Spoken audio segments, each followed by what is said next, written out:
Welcome to just for hearts and initiative for healthy life. मी dietitian Neha Katekar तुमचं आमच्या YouTube चॅनलला स्वागत करते। तुम्ही आमचं चॅनल सबस्क्राइब केलं नसेल तर नक्की सबस्क्राइब करा आणि बेल आयकॉन दाबायला विसरू नका। तुमच्यासाठी हे फ्री आहे पण आम्हाला याची खूप मोठी मदत होणार आहे, तर प्लीज प्लीज प्लीज नक्की सबस्क्राइब करा। तर अनेक पेशंट्स सोबत कन्सल्टेशन करताना एक गोष्ट लक्षात येते की खूपशा लोकांमध्ये मेजर पॉप्युलेशनमध्ये एक्सरसाइज किंवा व्यायामाचा अभाव असतो।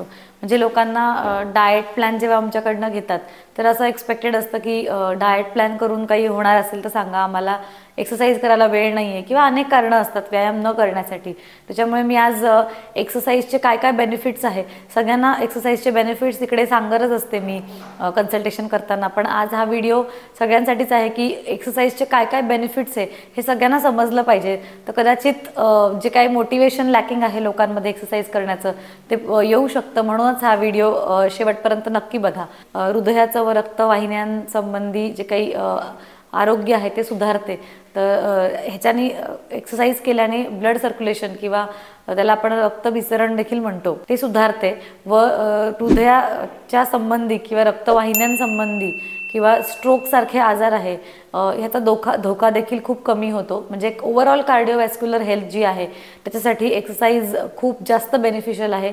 जे लोक नियमित एक्सरसाइज करतात त्यांच्यामध्ये हृदयाचे जे विकार आहे ते खूप कमी दिसून येतात। व्यायामाने वजन व्यवस्थापन जे आहे ते चांगलं होतं। म्हणजे व्यायाम केल्याने कॅलरीज बर्न होतात, वजन जास्त वजन आहे ते कमी करण्यास मदत होते।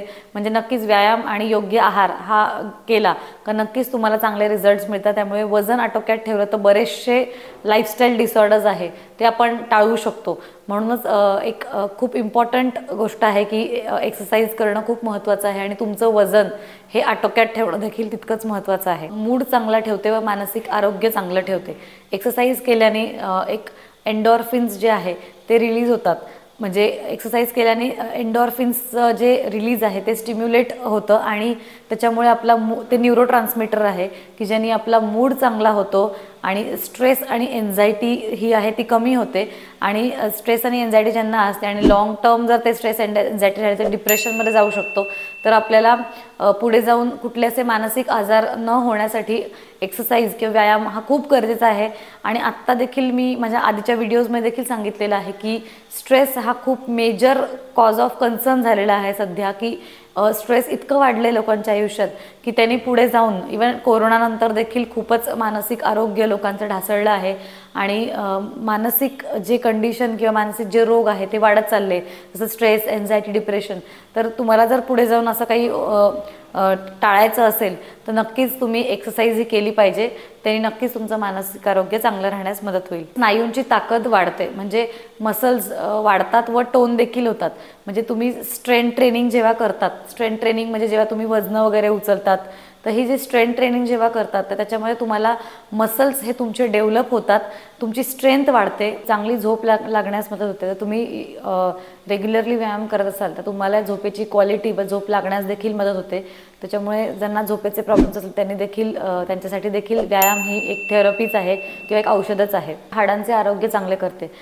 जी स्ट्रेंथ ट्रेनिंग आहे किंवा रेजिस्टन्स ट्रेनिंग आहे त्याच्याने हाडांची डेन्सिटी वाढते आणि ऑस्टिओपोरोसिस सारखे आजारापासून आपल्याला लांब ठेवण्यास मदत होते। त्यामुळे एक व्यायाम एकमेव औषध आहे की तुम्ही तुमची बोन डेन्सिटी ही चांगली करू शकतात। आणि फिमेल्समध्ये ऑस्टिओपोरोसिस तुम्हाला माहितीच असेल की आपले जे काही हाडं आहे ती कमजोर होतात आणि हे फिमेल्समध्ये जास्त दिसून येतं पोस्ट डिलिव्हरी ऑस्टिओपोरोसिस। त्याच्यामुळे फिमेल्सला तर खूप गरजेचं आहे की स्ट्रेंथ ट्रेनिंग आणि रेजिस्टन्स ट्रेनिंग त्यांच्या एक्सरसाइज रुटीनमध्ये ॲड करणं। रोगप्रतिकारक शक्ती वाढते। नियमित व्यायाम केल्याने आपली रोगप्रतिकारक शक्ती नॅचरलीच वाढत असते आणि आपल्याला कुठलेही आजार होण्याची शक्यता कमी होते व ओव्हरऑलच तुमचं आरोग्य चांगलं ठेवण्यास रेग्युलर एक्सरसाइजचं खूप इम्पॉर्टन्स आहे। संज्ञानात्मक कार्य वाढवते, म्हणजे कॉग्निटिव्ह हेल्थ चांगली ठेवते। नियमित व्यायाम केल्याने तुमची बुद्धी चांगली राहते, तुमचं कॉन्सन्ट्रेशन चांगलं होतं आणि जे काही मानसिक आरोग्य आहे ते ओव्हरऑलच चांगलं ठेवण्यास मदत होते आणि तुमची मेमरी देखील शार्प होते व इम्प्रूव्ह होत जाते डे बाय डे। त्याच्यामुळे ह्यासाठी सुद्धा व्यायाम इन्क्लूड केला पाहिजे। महत्त्वाचा मुद्दा आहे की आपली शरीरातली ऊर्जा वाढते आणि आपली ऊर्जा वाढते म्हणजे एनर्जी लेवल्स चांगल्या राहतात। कारण एक्सरसाइज केल्याने रक्तभिसरण चांगलं होतं, ब्लड सर्क्युलेशन चांगलं होतं आणि त्याच्यामुळे ओव्हरऑलच हृदयाचं आरोग्य आणि ओव्हरऑल वेलबिंग होते आणि एक चांगली ऊर्जा शरीरामध्ये निर्माण होते आणि चांगली एनर्जी असेल तर आपण जे काही काम करत असू त्याच्यामध्ये आपल्याला कॉन्सन्ट्रेशन चांगलं करता येतं, 100% आपल्याला देता येतं आणि ओव्हरऑल सॅटिस्फॅक्शन लेवल आपली चांगली राहते आणि थकवा देखील कमी राहतो. मी बेनिफिट्स तुम्हाला सांगितले आहे व्यायामाचे काय आहे. तरीसुद्धा तुम्हाला कोणाला अजून वाटत असेल की व्यायाम न करण्यासाठी तुमच्याकडे कारणं असतील तर नक्कीच मला असं वाटतं की ही कारणं बघून तुम्ही एक्सरसाइज करायला सुरुवात कराल आणि नक्कीच तुमच्या फ्रेंड्ससोबत पण हा व्हिडिओ शेअर करा. धन्यवाद.